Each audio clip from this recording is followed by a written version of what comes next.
First, just a quick thanks to Gloria and GMALL for making the opportunity possible, and for everyone coming out tonight to talk a little bit about sort of what's happening in Vermont and what might be happening in the not too distant future.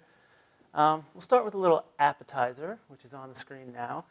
There are a lot of really cool things happening in our forests. Some we get to see and some we don't always see. Someone already mentioned on the way in that this is a big mast year for oak trees, so we're seeing a lot of acorns on the ground. That means that at this time of year we have some really active blue jays. The blue jay and the oak have an amazing partnership. Blue jays can move oaks into places where otherwise they really wouldn't be able to access. A blue jay can take an acorn from an oak tree. It'll assess whether that acorn is viable via sound. It'll knock it around a little bit to see whether it's hollow or whether it's whole. And if it's whole, it'll take it and bury it, for its own food cache, but it forgets about 3/4 of the acorns that it buries.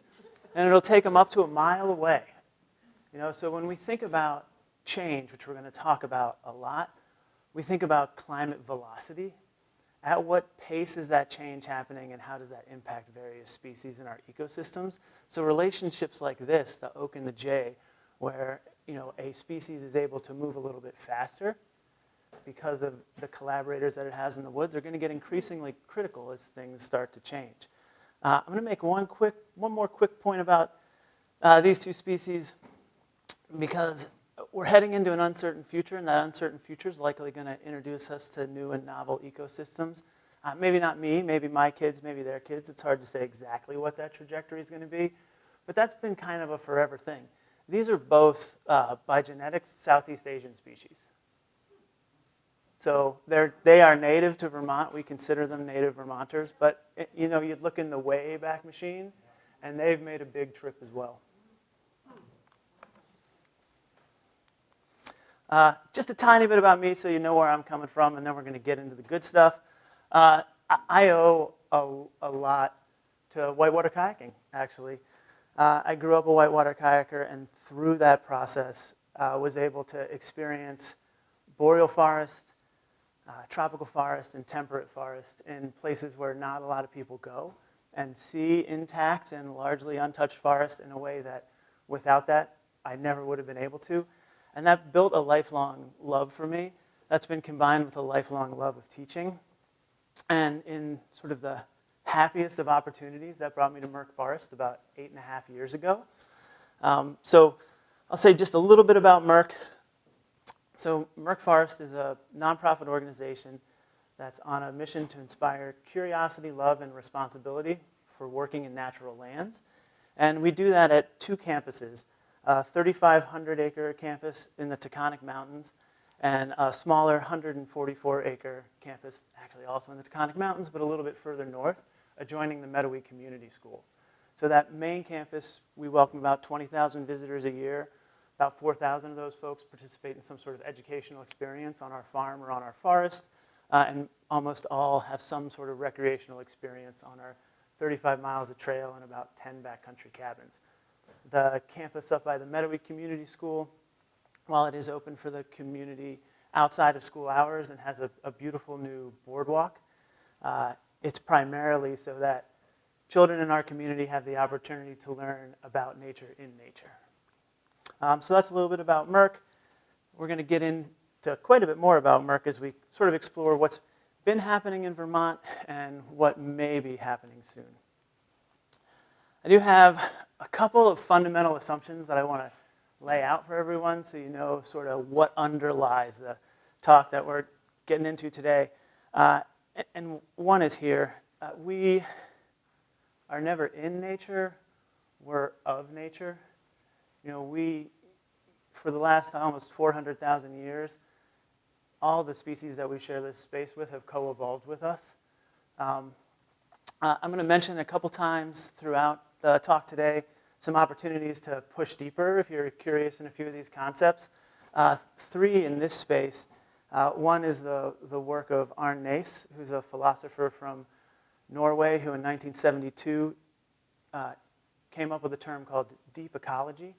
And through deep ecology, he really looked at kind of level setting humans and the species that we share this planet with, and thinking not in a sort of us and them space, but in a more of a we.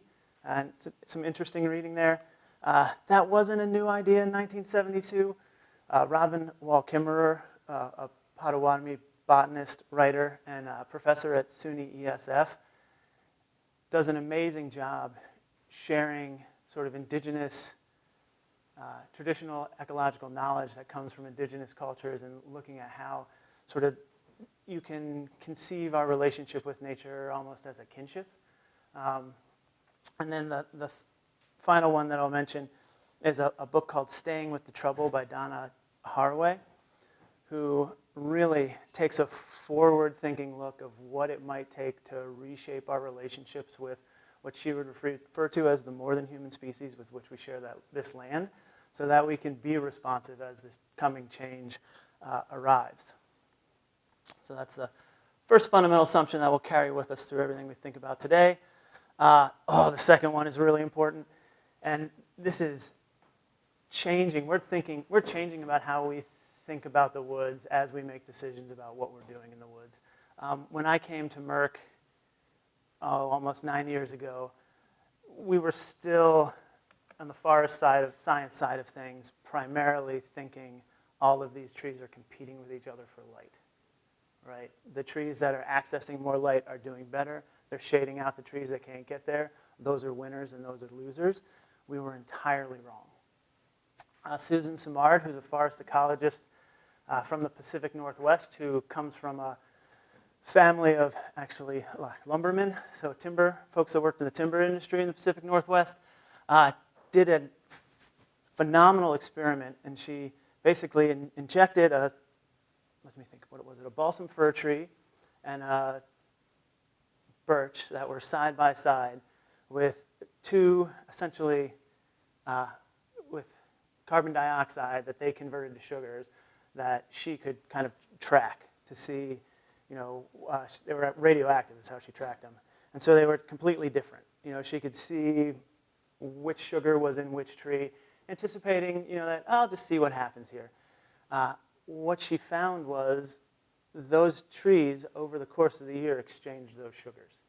So when the birch leafed out and shaded out the fir, she would find the sugar that she'd injected exclusively into the birch tree in the fir. And then in the opposite end of the year, when the birch had dropped its leaves, the fir tree would send sugar to the birch because it was still photosynthesizing. So this mutualistic relationship she found was really grounded in a below-ground network of below-ground fungal network that connected those two trees. But it's just fascinating for me to think, that's a entirely different way to think about how the woods are working, right? And when I came to Merck, if we had to make a decision about what we were going to do in a particular part of the forest, we would have had to do it without that knowledge. So this knowledge is changing all the time, and as it changes, what we're learning is there's more and more mutualism and more collaboration in the natural world than we initially assumed or thought there was. Which means that it's really complex. Ecology has no laws. It's subject to the general laws of science, like the laws of thermodynamics, the laws of gravity, conservation of mass. Those things apply to ecology, but we have no laws that we can lean on to tell us what's going to happen in a natural community based on the combination of abiotic and biotic factors that are present there. They just don't exist. We have some rules. There are some trends. Bergman's rule tells us that in general, in colder climates, organisms are bigger, and in warmer climates, organisms are small. But there are exceptions. The interactions and interdependencies are so complex that we just can't quite figure it out. We're on the verge of establishing some monitoring work at Merck Forest in our sugar bush with conservation biologists from the Xerces Society who study pollinators. And I had the pleasure of being out in the field with one of their biologists last week. They're looking at these, what's the way to describe them? solitary specialist bees. So they're individual bees. They probably look as much like flies as bees, super friendly, don't sting. But they're solitary, so they live individually in tiny holes in the ground, and they're singular pollinators. So they have a relationship with a particular plant. Like we have individual bees that exclusively pollinate our spring beauties. We have individual bees that exclusively pollinate our trout lilies. So they're going into this space and trying to figure out, is the management that we're undertaking in the sugar bush impacting them in a positive way, in a negative way? Kind of not at all. And it was a neat example of we know so little, because here she is, for one specific bee, probably knows as much or more about that organism than anyone else there is, and she's just there with questions. Like, oh, we don't know. We're trying to figure that out. So this stuff is just so amazingly complex. Next fundamental assumption is that climate and ecological change are underway, right? This is a picture from July 11th, 2023. So massive flooding in nearby watersheds, a tremendous amount of damage. Now, this is what's happening here. Our winters are warming. Our wintertime lows are warming pretty fast, and we're simultaneously experiencing devastating drought and flood. Like, wow. At the same time, we got to get them both, right? It feels like those should be at the end of a pole, but they're not because of the consolidation of precipitation. This really isn't a news story, right? The climate has been changing plants have been changing the climate for 450 million years. There's another, like if you're sort of interested in kind of that long-term look at how plants have changed and shaped the climate, David Bierling wrote a book called The Emerald Planet, How Plants Changed Earth's History, which is phenomenal. Kind of look at this. I think the most important thing to remember is like change is constant.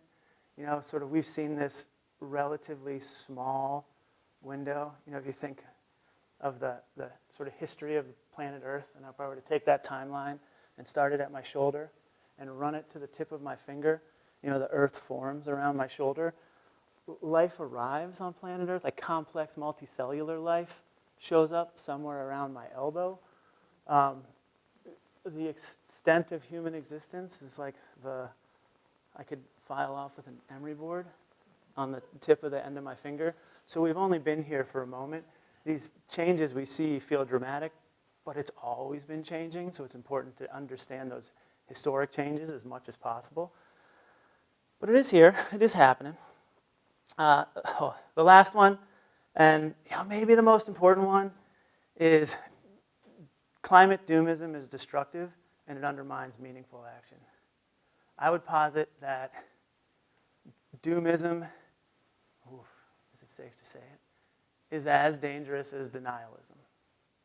Right? They're both incredibly problematic. Michael Mann, who is a climate scientist from the University of Pennsylvania, he was the sort of originator of the hockey stick curve. If anybody remembers Al Gore's An Inconvenient Truth, that was the hockey stick curve. That's Michael Mann's work. He had a mentor named Stephen Schneider, who was famous for confronting doomism by starting talks that he gave by saying, good for us and the end of the world are the two least likely outcomes of a changing climate. Something in the middle is going to happen. So we need to be engaged, stay engaged, understand what those changes are and might be, and figure out how we can collaborate with other species to try and shape a positive arc, as positive an arc as possible through that change.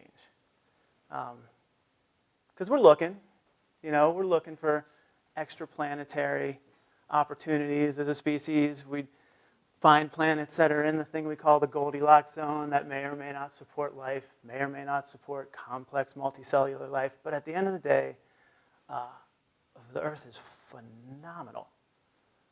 It's a distance from the sun. There's too many factors to count to demonstrate how amazing it is that this planet exists in the way it does and supports the broad biodiversity that it does. So we're going to zoom in a little bit to sort of recent regional history. Well, recent, I guess, in the long reach of the Earth's arm kind of perspective. But we are going to go back a little bit. So in order to understand what's happening here now, we really have to look at the inciting event for the natural community we live in, which is the retreat of the Laurentide ice sheet. So about 21,000 years ago or so, we would have been right now under slightly more than a mile of ice. Right? So again, relatively recent in terms of like a 4.5 billion year planet.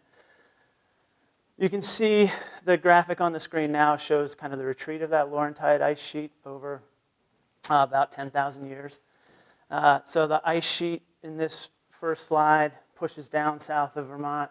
You can kind of imagine it retreating and sort of scraping the landscape that's now Vermont until this 15,000 year mark. At this 15,000 year mark, this is like classic Ice Age stuff. This is when there are both, very few, but there are mastodon and woolly mammoth fossils that have been found in Vermont. They're from this period.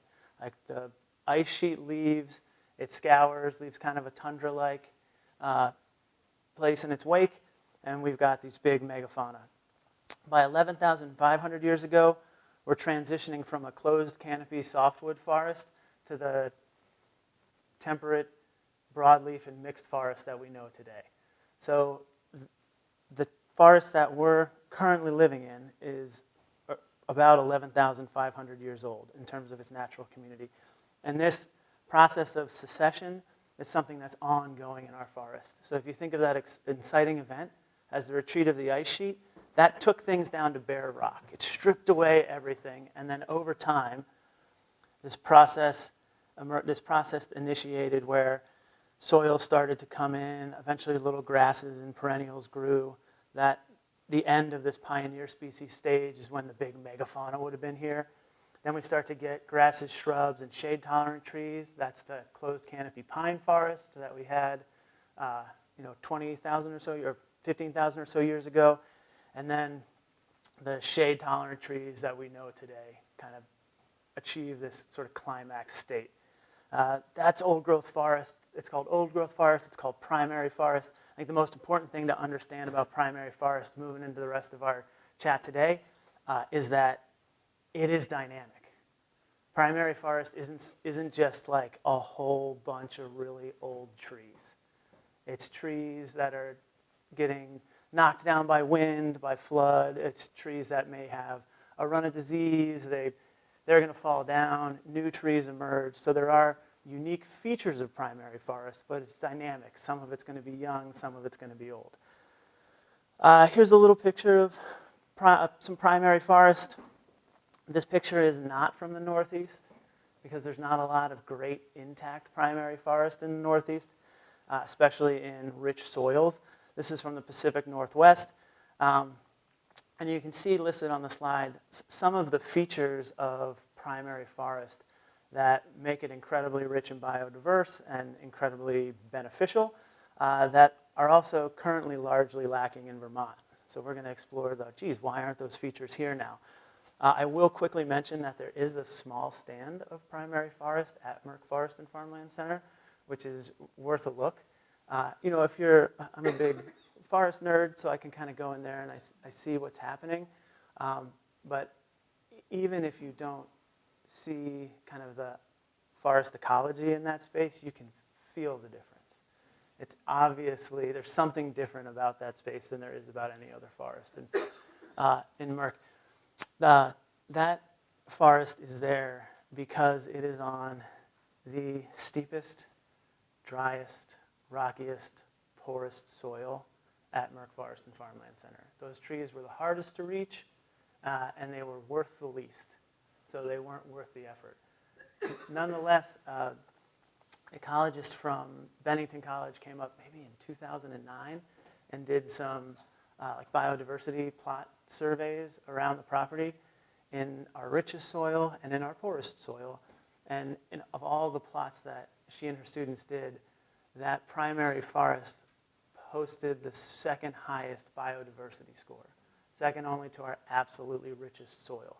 So if you imagine if the stand in that absolutely richest soil had been left undisturbed, what would the biodiversity index be like there? But it wasn't. So I'm just going to quickly explain what's going on here because there's a lot. On the vertical axis on the left, where it says it's forest cover, so the 0 down at the bottom means there would be no forest cover, no trees. The 100 up at the top means if you were looking down from above, you would see 0% of the ground because it is 100% canopy. You can see that in the year 1600, almost all the New England states were pretty close to 90. The other factor that you can look at on this figure is population.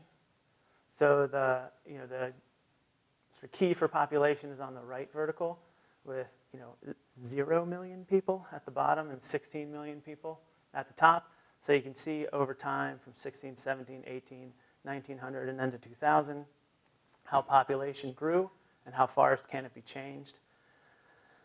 Vermont's in there. I can see up close, so I'll let you know that Vermont, at the beginning of this graph, Vermont was second only to Connecticut in terms of the percentage of forest cover that it had. And then you can see it declines slowly as population rises slowly, and then as population starts to spike, you get a pretty dramatic decline. And so Vermont declines from almost 92 or 93% all the way down to maybe just less than 40% forest cover. And the majority of that happens in just 100 years. So we went from that primary forest that had been here for maybe 12,000 years, and there were people here for most of that time, right? They were using fire to kind of control the landscape. There was small-scale agriculture. There was the harvesting of natural game. But those activities, although they were impacting the ecosystem, weren't fundamentally reshaping it.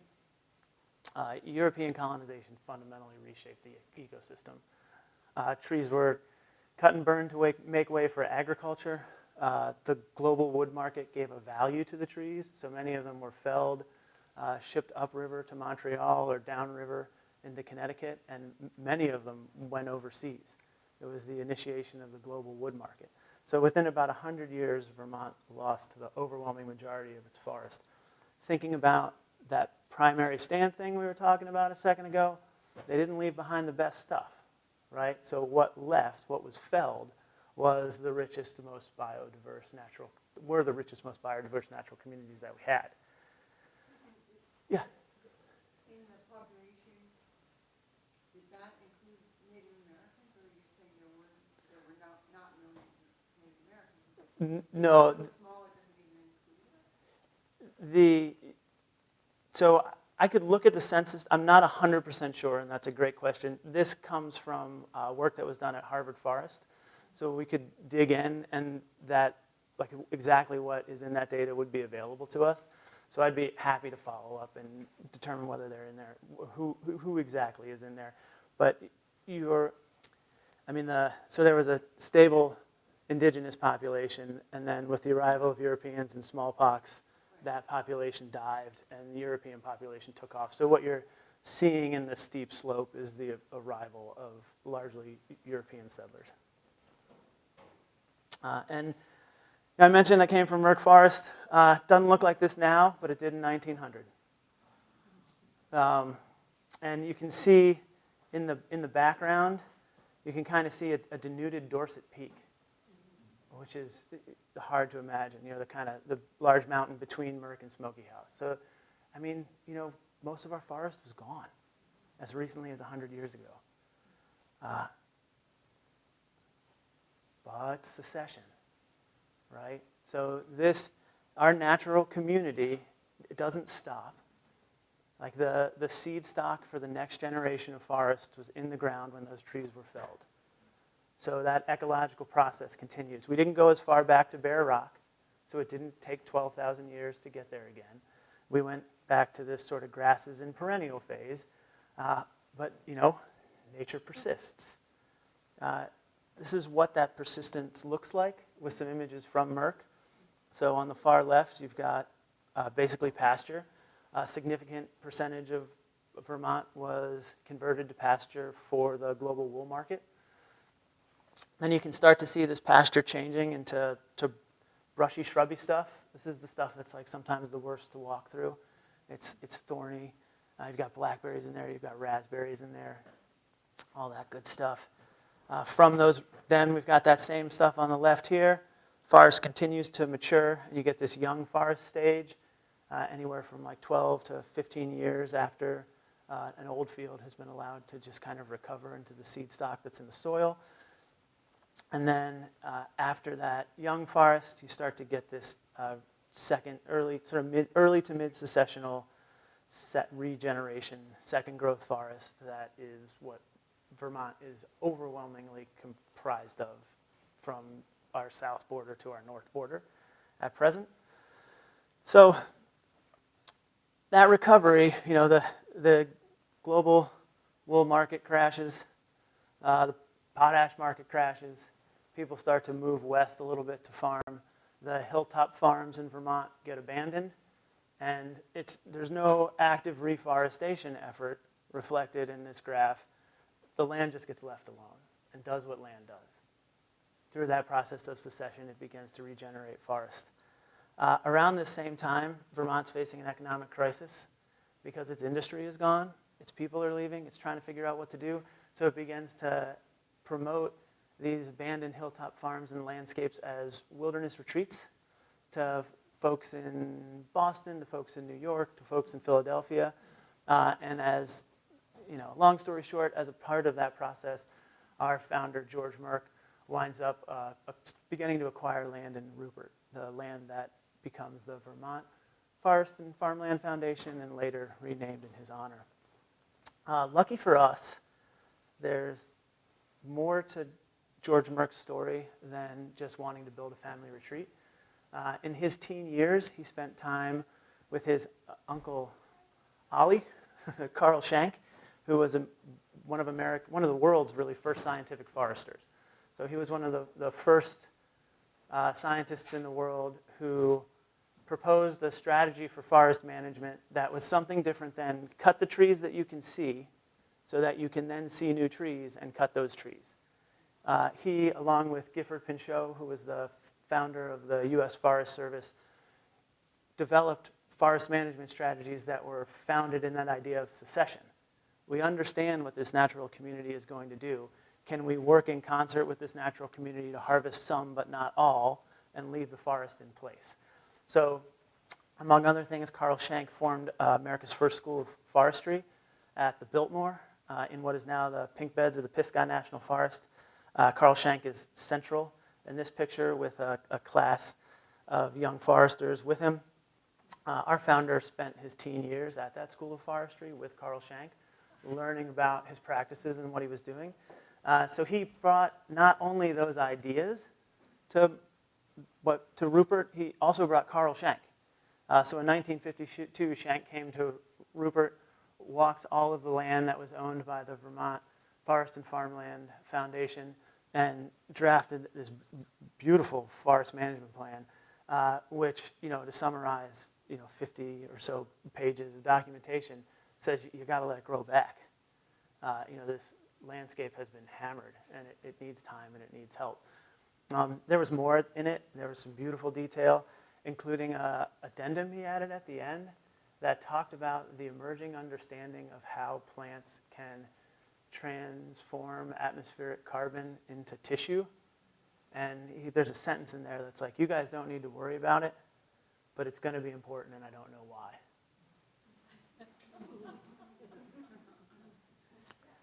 So, thankfully, George Merck listened and overwhelmingly let it grow back. Established some plantations in old fields, did some experimental plots, planted the largest ponderosa pine in the state of Vermont is in Vermont, probably the only ponderosa pine in the state of Vermont. So he did some interesting stuff, but it was on the margins. His overwhelming strategy was like, we got to let it grow back. And grow back it did, right? Like, it looks good. The Better than that last image. You can see Dorset Peak in the background on the right here. Trees now, right? That's nice. This is a hopeful story of recovery, and there's also more than meets the eye. So if we think back to that graph we were just looking at the beginning of that graph, approximately, this was the global extent of the natural community that we live in, which is temperate broadleaf and mixed forest. This is how much of it there was on planet Earth. This is how much of it there is on planet Earth.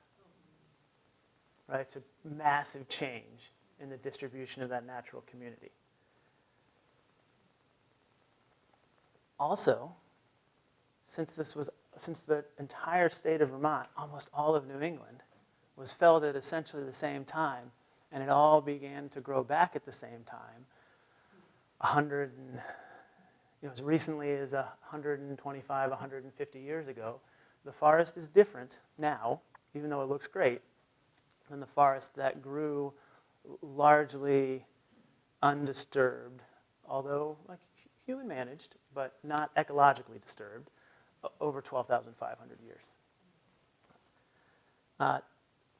We have partners at the University of Vermont and University of Massachusetts who do amazing forestry research that we're really grateful for.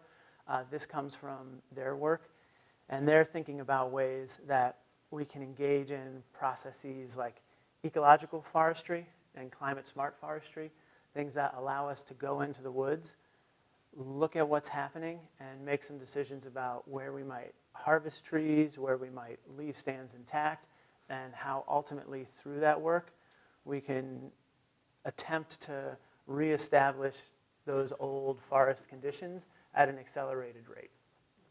So here you'll see on the left is kind of what most of our forest looks like, and on the right is what an old growth forest looks like. If you look at the canopy height, it's more jagged. There are openings.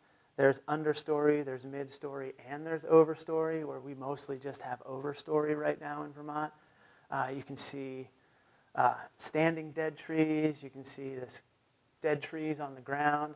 That stuff that, in harvest was either burned on site or hauled away is actually habitat. So a lot of those features are missing from our forests in Vermont. And at Merck, we do practice ecological forestry. We do actively manage a significant portion of our land. We also have land that's set aside as self-willed forest. It is going to do, it's not fair to say what it chooses. It's going to do what nature does, right? For the most part, those stands are, ecologically vulnerable or ecologically valuable and on a strong trajectory to mature successionally into healthy forest. And we've put permanent protection on them through an easement with the Vermont Land Trust. We also have a large set-aside that is not kind of assessed for value or vulnerability and is just identified as self-willed forest for a number of reasons. One, because we firmly believe that it takes both actively managed forest and self-willed forest for us to have a healthy ecological community. And it also gives us something sort of like a control, so we can compare anything we are doing to what would be happening if we weren't doing anything. So I'm going to show just a couple of, so ecological forestry, what does that look like? This is a young forest establishment. So in this space, essentially what we did was take about 1.5 acres or 2 acres and cut the overwhelming majority of the trees that were in that space down. And we harvested some that we utilized for timber for on-property building projects and for fuel wood. And we left some in the woods, which is really important because that downed woody debris, like you see that birch tree there, that might be an aspen, I can't tell, are really important for certain species. The target species for this particular work that we're looking at now was chestnut-sided warbler and ruffed grouse. So in Vermont's primary forest, it had a significantly larger percentage of young forest because of the cyclical process of natural disturbance than our current second growth forest does. So we do some young forest establishment so that those species that have been living here for millennia have that habitat they need. You can see what's so great about it, especially if you're a ground bird like a ruffed grouse. That stuff on the left is like really hard for a predator to get through. Great space to ground nest, great space to evade. And the downed woody debris is particularly important for grouse. Have you ever seen a grouse drum? Like a male grouse will get up on a log and make a lot of noise, try and get a lot of attention, convince all the lady grouses that he's the grouse to go with. Without that downed woody debris, which is largely missing from our woods when we harvest and extract everything, those opportunities don't exist for those species. This is another bit of ecological forestry that was conducted about 2 years ago. Here you can really see that idea of leaving material behind. You know, leaving a lot of downed like logs, a lot of downed brush for habitat. We made this was initially going to be like single tree selection to try and make this space really patchy. Look like that picture, that visual diagram of old growth forest where you've got like, you know, it's almost like tree to tree differences. We expanded the scale of the harvest because, as we'll talk about in a minute, our ash trees are facing tremendous pressure right now. And ash trees aren't shade tolerant at all. Like they need sun in order to regenerate. And we need our ash really soon to regenerate as much as they possibly can. So we wound up in this space, you know, kind of it's this science, the stewardship loop, making decisions to expand the scope of this harvest so more light would get to the ground, so those ash regeneration would be more likely to happen. This one, so if you're familiar with Merck, I won't get into too detail, is along the McCormick Trail, which is sort of in between the farm and Clark's Clearing. Last year, I walked up to Clark's Clearing, or this year actually, in the spring during like neotropical bird migratory season on a rainy day, because those days are the best because they push all the migrating birds to ground so you can see who's around, and walked from Clark's Clearing through this stand back to the visitors center. And just from Clark's Clearing to this stand, I had Merlin going in my pocket, which is an auditory tool that identifies birds by sound because I'm not as good on the ear as I wish I was. 47 bird species between Clark's Clearing and this stand. And I think a lot of that speaks to the sort of intra-stand diversity, right? Because we've done work in that space, it's not all that even-aged forest, which maybe would work for 10 specialist species. It's a variety of different age classes and structural classes of forest, so it works for a broader array of species. So that's kind of what we're going with for ecological forestry. And like frankly, we've got this really, are we lucky? It just is, I guess. Our forest was devastated. So we're in this position now where we can do some ecological management to try and mitigate that devastation a little bit and still get some fuel wood, still get some timber. I mean, there's a point at which maybe the forest recovers and we have to think differently about how we manage it actively. I think there have been some really good arguments made for continuing, no matter what happens with recovery, continuing long rotation forestry in Vermont. A particular one comes from an undergrad at Harvard years ago who, for her senior thesis, wrote a paper called The Illusion of Preservation, which looked at preservation in the Berkshires in Massachusetts, which was like going gangbusters at the time when she wrote it. They were conserving forest. Forest was regenerating. It was beautiful. It was amazing. And she did the research and identified that it was wonderful, and it had no impact on the regional consumption side of the timber forests market. So there were no longer local trees getting cut, but wood products and wood was still getting purchased. And that purchasing had largely shifted to places like Indonesia and Ghana and maybe at the time China. There's an argument to be made that leakage, the argument that she made was that that conservation, as amazing as it was for the Berkshires, was globally, ecologically net negative, because the harvesting that was happening as a result was happening in more vulnerable places with less of an eye towards sustainability. So again, I mean, for me personally, and for Merck for sure, this idea of self-willed forest and active management, it's not an or question, it's an and question and an and how. But in the long run, like, what is that, right? Is it conservation? Are we like trying to keep it sort of the way it is?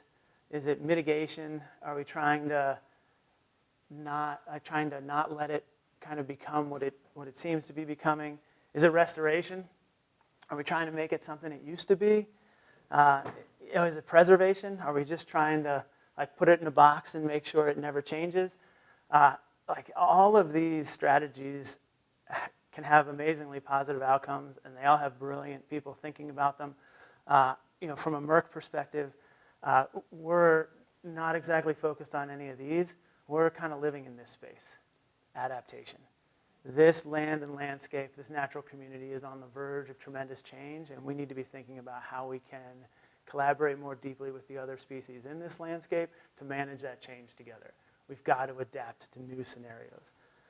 Because the Earth is going to be different. I'll explain the figure.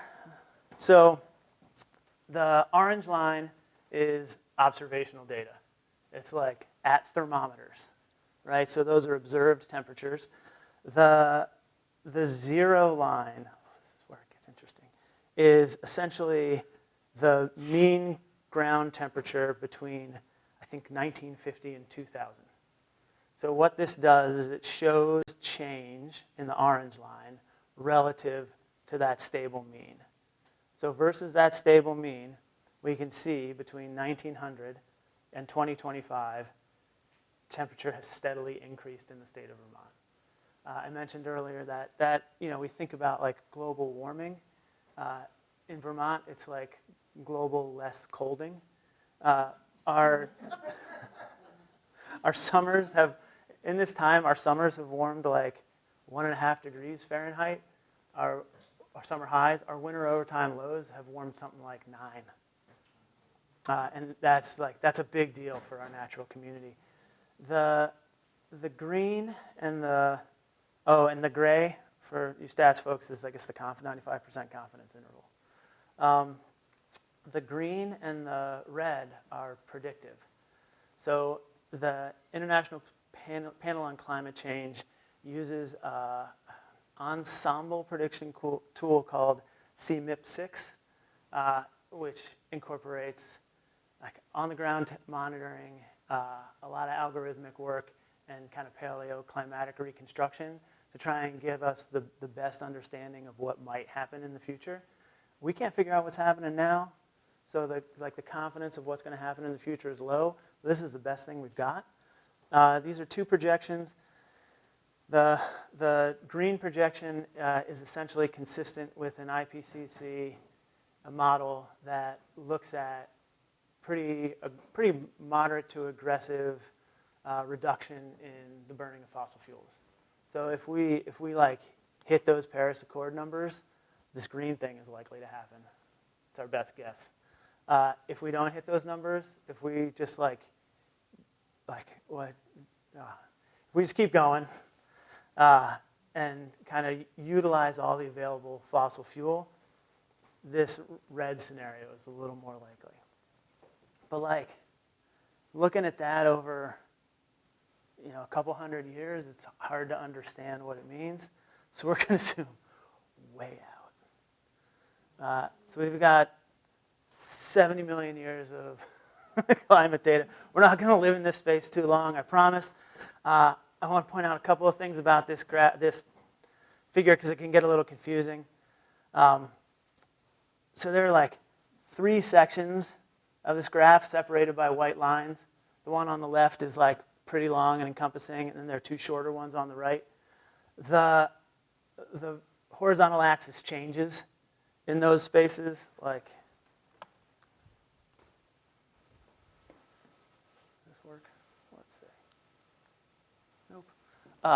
These are million-year increments. These are 5,000-year increments, I think. And these are 25-year increments. So the time in this graph compresses tremendously, right? And so, since I'm standing here, this is the green projection that we just looked at. This is the red projection that we just looked at. This essentially is today. Humans arrived on the scene as we kind of know ourselves in this gap here, and the rise and flourishing of human culture following the agricultural revolution began here, and we've kind of exclusively existed in the relative climactic calm of a period called the Holocene. There's some researchers that say the reason that this didn't go back down was because of the carbon release in the agricultural revolution. So we've been shaping climate for a while. What I just briefly want to say is, so if we're trying to understand Vermont's future and we're looking at these projections, we need to go back to figure out what that means. So for this projection, we need to go back all the way to, almost 52 million years ago, which is a period called the Paleocene-Eocene thermal maximum. The red parts of this graph, no surface ice on the planet, even at the poles. The blue parts of this graph, surface ice on the planet. The darker the graph, the more surface ice there is. The Paleo-Eocene thermal maximum, which is what in theory happens if we burn all the fossil fuel, although it's not a perfect analog because we've got all this ice that didn't exist here. So that's going to change how the climate reacts to a doubling of carbon. But that is like palm trees and alligators at the poles territory. And that's like sediment core data tells us that, the fossil record tells us that, fundamentally different natural communities all the way to the poles, no ice. This, which we can kind of go back into the Miocene or even earlier to kind of see some similarities, more like temperate rainforest almost all the way to the poles. Just warmer, everything's warmer and wetter, less natural communities, less diverse natural communities in the tropics, more diverse natural communities towards the poles. The most startling thing to me about this graph is that, remember, these are millions of years, and these are 25-year increments. Where's the steepest slope? Right? The steepest slope is in the 25-year increments. That means that those International Panel for Climate Change models show change happening in 25-year increments that used to take 1 to 5 million year increments. Or not used to, that in our closest climate analog on the planet took 1 to 5 million years. So does the change matter? Yeah, absolutely. But the thing that we're thinking about a lot at Merck as we try and decide what to do in our woods and figure out what our woods are going to become and how we can help them become something positive that works for like all of us is this is going to happen fast. So like what do species do when change happens fast? Thank you, TNC. A couple of the next slides are shamelessly borrowed from TNC. They do amazing science that helps us tremendously. Here you've got migratory pathways for amphibians, birds, and mammals. Right? So you can see from Florida to Texas, those taxa are going to pack up and head north. They're essentially going to chase their climate envelope. As their current habitat warms, they've got two choices, up or north. Not a lot of up in the grander scheme of things to our south, so they're all heading north. Where are they going? Straight through the Appalachians. So the Nature Conservancy has identified 4 global landscapes that are critical to protect, to preserve as much biodiversity on planet Earth as possible. The Kenyan grasslands, the Kenyan grasslands, Borneo, the Amazon rainforest, and the Appalachians. The like right here, right now, Appalachians, right? We're living in them. My daughter came home in 3rd grade and told me she was learning about the Amazon rainforest. I got nothing against the Amazon rainforest. I just wish someone would have mentioned to her in that process that she lived in one of the big 4. Again, nothing against the Amazon. And so just zooming in a little bit more, this is our, like you zoom in on the top of that, the Appalachians, and this is our ecoregion. This is the largest intact temperate broadleaf mixed forest left on planet Earth. It's also the most densely forested intact, densely populated intact forest on the planet. It's the Northern Appalachian Acadian ecoregion. We exist, you kind of orient to the map. It's maritime Canada up north, us down near the south. We're sort of near the southern end of that, in that little peninsula. If we zoom way in, at the top of this hummingbird-shaped piece of landscape, you can see all those little dots. These are all iNaturalist observations. I don't know if you guys do this, but you can download an app called iNaturalist on your phone, take pictures of the things that you see out in the woods, and if you do it with a smartphone, those are scientifically sound records. They're time stamped, they're date stamped, and they feed into the Vermont Atlas of Life. If you put them in the iNaturalist program, that's used by ecologists. Presence data is critical for us as we start to understand how this change is actually happening. So you can see that cluster of those up at the top, that's Merck Forest. The shaded area here is a 42,000 acre unfragmented forest block. It's the largest unfragmented forest block in the Taconic Mountains. Unfragmented simply being no interior development, no impermeable surface, no road. As soon as we develop something, for example, so that forest block is like, oh my goodness, where am I in this building? I think it's right over there, right? Equinox is part of it. As soon as we build, we instantly convert everything within a half mile from our infrastructure, from interior forest to edge forest.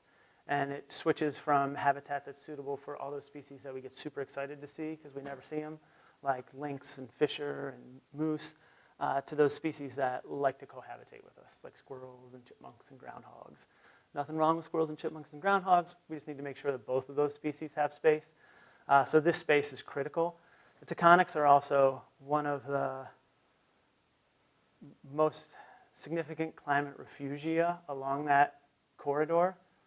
They're just a refuge because of their multiple aspects in multiple directions and incredibly steep slopes allow species within the Taconic Mountains to chase their climate envelope throughout the day. If it's getting warm, they can go up or they can slip around to the north side. So this is a hugely important ecological feature as a stopover point heading from north to south. Excuse me. Yeah. Can you explain what the different dots are? Yeah, absolutely. So there are 3 different taxa. I forget which color is which, I apologize. But one of them is herps, like our little eastern newt. One of them is insects, and one of them is birds. So these are all individual observations that a citizen scientist has made on iNaturalist and put in that iNaturalist program.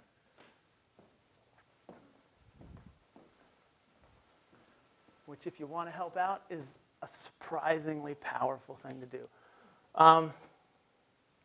So when you think about these species, we could also have mammals up there. A fundamental difference between these species and trees, right? When it gets warm, what can they do? Yeah, I can go over there where it's cool, right? It's much harder when you're a tree. Vermont has about 300 confirmed tree species. Of those 300 confirmed tree species, approximately 60 or so, most of which are on this slide here, are considered native trees of the state of Vermont. It's not entirely, there's no like really fixed rigid set of criteria for that. So it's kind of an interesting and flexible thing, and I think we're going to have to be more flexible in that thinking as that climate changes and novel communities start to move in at some point in the semi-midterm future. So I want you to look at this for a second. Of these 60 species, 80% of the canopy in Vermont is made up of only 8. Excuse me, 9. I don't want to, I gave some poor tree the short shrift. So 9 species make up 80% of the canopy. I'm going to reveal them in like 3 seconds, but I'm going to give you a second to just be like, oh, who are they? You ready?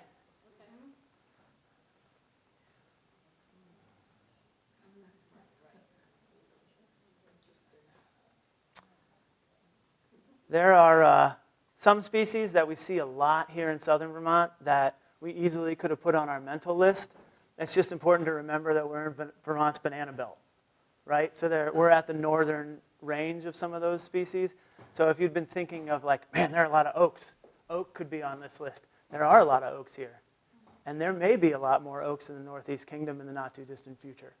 With that in mind, unfortunately, some of these trees are, we're going to lose in the short term, in the real near term. Beech, white ash, and hemlock in particular are ash trees. We're going to be losing to emerald ash borer.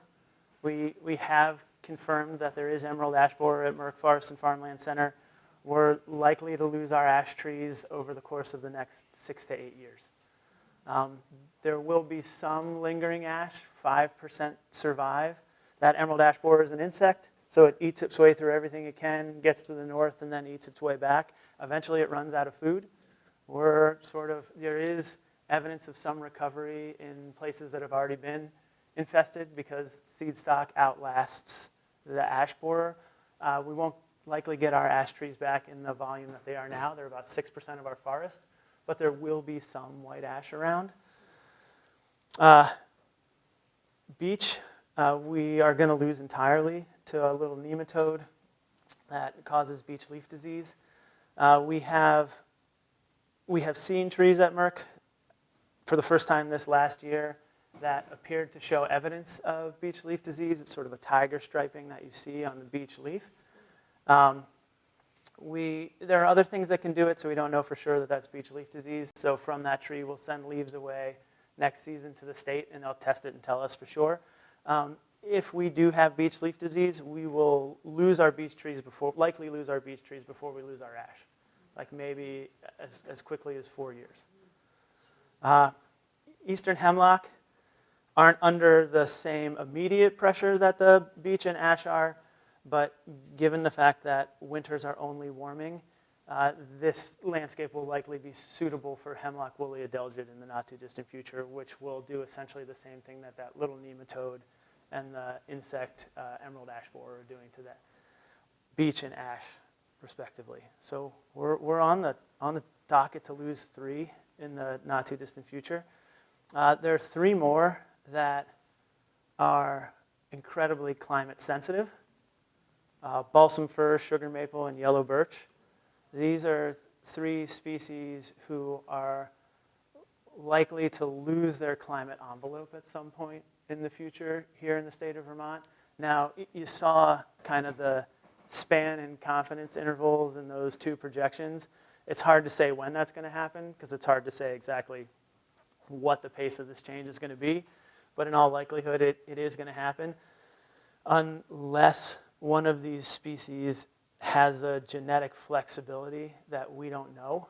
It could be that one of these species has the capacity to evolve at the pace that would be required for that far end slope, but we don't know. So there's a reasonable chance that we're going to lose them. This is the tough part. Like, these are our neighbors, right? It's really hard to imagine Vermont without its maples. It was also hard in the not too distant past to imagine Vermont without its chestnuts, or without its butternuts, or without its American elm. Remember, the climate's been changing for as long as there's been a climate, right? The species have been moving around the Earth for as long as there have been terrestrial species. The oak and the oak and the jay, which are sort of fundamental in this landscape here, are from Southeast Asia, right? So these species that we think of as native here now, ours and forever, many of them came from somewhere else. So these inciting events, these changes, are dramatic. They can be traumatic, but there's a lot of resilience in the history of nature. Now again, we haven't seen anything like the pace that we're in store for. So what does that mean? For us at Merck, it really means doing everything we can to close the science to stewardship loop. With the slope as steep as it's going to be, our forest research works like this.